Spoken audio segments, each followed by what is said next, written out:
చేత 5 మారులు 1 తక్కువ 40 దెబ్బలు తింటిని, 3 మారు బెత్తంలతో కొట్టబడితిని, ఒకసారి రాళ్లతో కొట్టబడితిని, 3 మారు ఓడ పగిలి శ్రమ పడితిని, ఒక రాత్రి బగుళ్ళు సముద్రంలో గడిపి తిని అని 2వ కొరింథీయులకు రాసిన పత్రిక 11వ అధ్యాయము 24-25 వచనముల ద్వారా వాక్యమైనటువంటి దేవుడు మనతో మాట్లాడుతున్నాడు. ఇట్టి వాక్యము అపోస్తలుడైనటువంటి పౌలు పలికినటువంటి మాటలై ఉంటున్నాయి.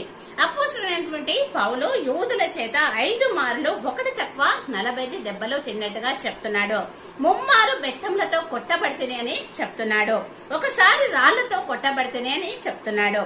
ఇన్ని శ్రమలు భరించినప్పటికీ కూడా అపోస్తలుడైనటువంటి పౌలు తన సువార్తను ఆపలేదు. శ్రమ అనుభవించినప్పటికీ కూడా క్రీస్తు సువార్తను ప్రకటించేటువంటి వారముగా మనం ఉండాలి. ఆ విధంగా ఉందముగాక. ఆమేన్.